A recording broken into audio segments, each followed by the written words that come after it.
வாய்ப்புண் வயிற்றுப்புண் குணப்படுத்தக்கூடிய சுண்டைக்காயை வச்சு இவ்வளவு டேஸ்ட்டாக செய்ய முடியுமான்னு யோசிப்பீங்க. அந்த அளவுக்கு ரொம்பவே அருமையான ஆரோக்கியமான ரெசிபிங்க. Hi friends, welcome to Chennai food. இந்த ரெசிபியை நான் எப்படி செய்கிறேன் நீங்களே பாருங்கள் வாங்க. நான் ஒரு 3 கைப்பிடி அளவுக்கு சுண்டைக்காய் எடுத்திருக்கேங்க. இந்த சுண்டைக்காயை சுத்தமாக கழுவி எடுத்து வச்சுருக்கிறேன். இதை நாம் அப்படியே இதில் இருக்கக்கூடிய காம்பு பகுதி எல்லாமே நம்ம நீக்கிட்டோம். இதை அப்படியே ப்ளஸ் மாதிரி இப்படி போட்டுக்கலாம். கத்தி வச்சுட்டு இந்த மாதிரி கீரல் போட்டுக்கலாம். பாருங்கள், இந்த மாதிரி போட்டுக்கலாம். இல்லை உங்களுக்கு இப்படி போட கஷ்டமாக இருந்ததுன்னா ஒன்றும் பிரச்சனை இல்லை. இந்த சுண்டைக்காயை ஒரு 2-3 எடுத்துகிட்டு அப்படியே லைட்டாக கல் வச்சு நாம் தட்டி விட்டுக்கலாம். இந்த பாருங்கள், இந்த மாதிரி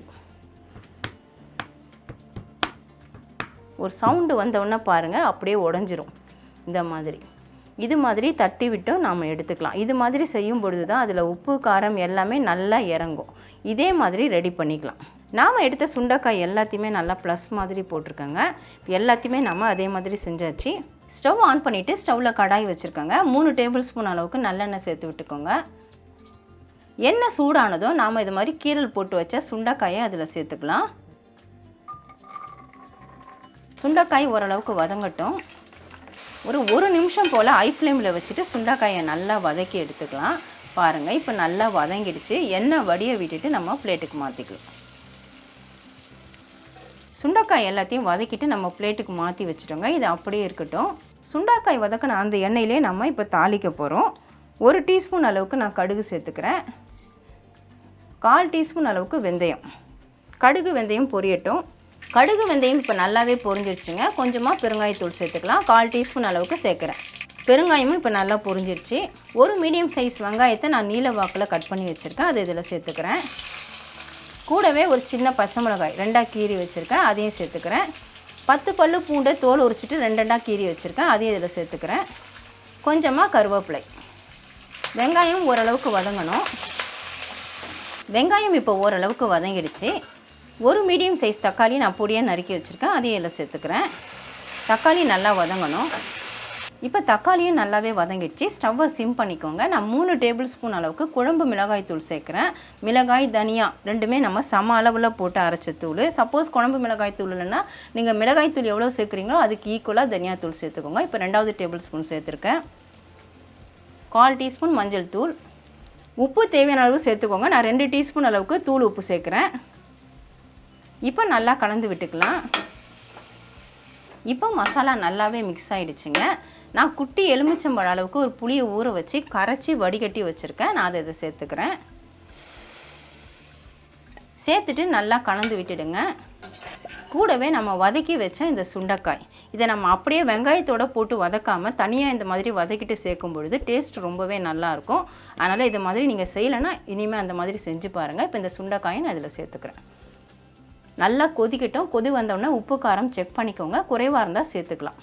இப்போ குழம்பு நல்லா கொதிக்க ஆரம்பிச்சிருச்சுங்க. எனக்கு உப்பு காரம் எல்லாமே கரெக்டாக இருக்குது. மீடியம் ஃப்ளேமில் வச்சுட்டு ஒரு 5 நிமிஷம் நம்ம மூடி போட்டு விட்டுறலாம்.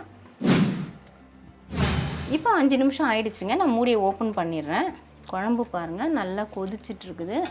அப்படியே எண்ணெய் தெளிஞ்சு வர ஆயிருக்கு. நம்ம சுண்டைக்காய் எண்ணெய் தான் வதக்கி போட்டாலும் அந்த குழம்புல அந்த உப்பு காரத்தோடு சேர்ந்து வேகணும். அதே மாதிரி மசாலா பச்சை வாசனை போய் கொதிக்கணும். அதுக்காக தான் நம்ம 5 நிமிஷம் மூடி போட்டோம். இப்போ நம்ம ஹை ஃப்ளேம்லேயே வச்சுக்கலாம்.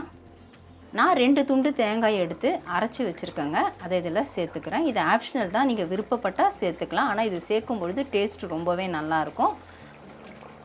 இதுலேயே கொஞ்சமாக தண்ணி சேர்த்து நம்ம கலந்து சேர்த்துக்கலாம். ஜார்லேயே கொஞ்சமாக தண்ணி சேர்த்துருக்கேன், அதையும் நான் இதில் சேர்த்துறேன். தேங்காய் சேர்த்ததுக்கப்புறம் ரொம்ப கொதிக்க விடணும்னு அவசியம் இல்லை. ஒரு கொதி வந்தாலே போதும். ஹை ஃப்ளேமில் வச்சுக்கோங்க. இந்த சுண்டைக்காயில் நிறைய மருத்துவ குணங்கள் இருக்குங்க. ஹீமோக்ளோபின் அளவையும் அதிகரிக்க செய்யும். நோய் எதிர்ப்பு சக்தி அதிகமாகும். வயிற்றுப்புண் வாய்ப்புண்ணை குணப்படுத்தும். சர்க்கரையோட அளவை கட்டுப்படுத்தும். இந்த மாதிரி பலவிதமான நன்மைகள் இந்த சுண்டைக்காயில் இருக்குது. இந்த மாதிரி சமைச்சு கொடுத்தா எல்லாரும் சாப்பிடுவாங்க. அவ்வளவு டேஸ்ட்டாக இருக்கும். தேங்காய் சேர்த்துட்டு நல்லா ஒரு கொதி வந்தோடனே நம்ம ஸ்டவ் ஆஃப் பண்ணிடணுங்க. இப்போ ஒரு கொதி வந்துருச்சு. நான் கொஞ்சமாக கொத்தமல்லி தழை சேர்த்துக்கிறேன். சேர்த்துட்டு அப்படியே லைட்டாக கலந்து விட்டுட்டு நம்ம ஸ்டவ் ஆஃப் பண்ணிடலாம். அவ்வளவுதான் ஃப்ரெண்ட்ஸ், பச்சை சுண்டைக்காயை வச்சு அருமையான குழம்பு நம்ம தயார் பண்ணிட்டோம். டேஸ்ட்டு பார்த்திங்கன்னா அவ்வளவு அட்டகாசமாக இருக்குது. இப்போ நான் குழம்பு எடுத்துகிட்டு வந்திருக்கேன். எப்படி இருக்குன்னு நீங்களே பாருங்கள். நம்ம இறக்குனதுக்கப்புறம் அப்படியே அந்த எண்ணெய்லாம் நல்லா தெளிஞ்சு மேலே வந்திருக்கு பாருங்கள். சுண்டைக்காயை நல்லாவே வெந்திருக்குது. ஒவ்வொரு சுண்டைக்காயும் பாருங்கள் நல்லா அப்படியே சுருங்கி வெந்திருக்குது. நான் உங்களுக்கு சாப்பிட்டு காட்டுறதுக்காக தட்டில் சாதம் போட்டு வச்சுருக்கேன். கூடவே பார்த்திங்கன்னா பீன்ஸ் கேரட் பொரியல் தான் செஞ்சுருக்கோம். அதில் இந்த குழம்பை ஊற்றிட்டு நான் உங்களுக்கு சாப்பிட்டு காமிச்சிடுறேன். கொஞ்சம் சூடாக இருக்குது பாருங்கள். சுண்டைக்காயோடு தான் எடுத்திருக்கேன். சுண்டைக்காயெல்லாம் நல்லா வெந்துட்டு ரொம்பவே சாஃப்டாக இருக்குதுங்க. நான் சாப்பிட்டதுலேயே உங்களுக்கு தெரிஞ்சிருக்கும். சட்டுன்னு அப்படியே மென்று முழுங்க முடியுது, அந்த அளவுக்கு இருக்குது.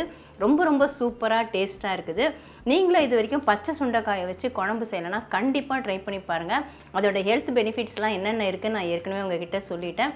இந்த குழம்பு நம்ம இட்லி தோசைக்கும் வச்சு சாப்பிட்லாம், சாதத்தில் சேர்த்தும் சாப்பிட்லாம்.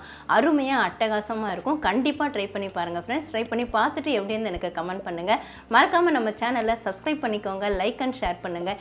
இதோட இந்த வீடியோவை நான் முடிச்சுக்கிறேன். மறுபடியும் இன்னொரு வீடியோவில் உங்களை சந்திக்கிறேன். Bye guys. Bye bye.